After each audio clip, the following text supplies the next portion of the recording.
Hi guys, tara't samahan niyo ako gawin itong order sa ating heart bento cake. Ang hirap nga naman talaga mag-post sa Facebook ng mga videos ngayon kasi halos lahat ng sounds nakaka-copyright na. Ako naman tuloy itong kahit wala naman sasabihin, panayang voice over. At anyways, let's proceed sa ating cake. Bali, ang shape nga pala niya is heart, kaya medyo nahihirapan akong pakinisin. As you can see, manipis na nga yung scraper na ginamit ko dyan guys, pero hirap pa rin talaga ako.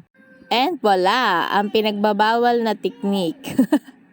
Pagka hindi mo siya kayang pakinisin guys, wag mo nang pilitin.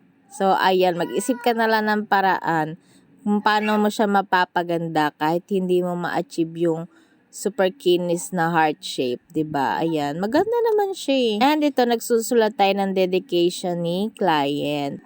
Super hirap talaga magsulat sa mga cake. Lalo na pag mga ganito kaliit, 'di ba? Tingnan niyo naman, ang size niyan ay 4 inches, 4 by 3. And alam niyo naman guys, hindi ako ganun kagaling magsulat. Kaya naman talaga hanggang ngayon is for the learning pa rin ang person nyo. But anyways, tapos na ang ating cake. So, what do you think guys? Maganda ba siya kahit na hindi natin napakinis? O diba? At least para merong mga design siya. Yun lang guys for today's video. Thank you for watching. Bye!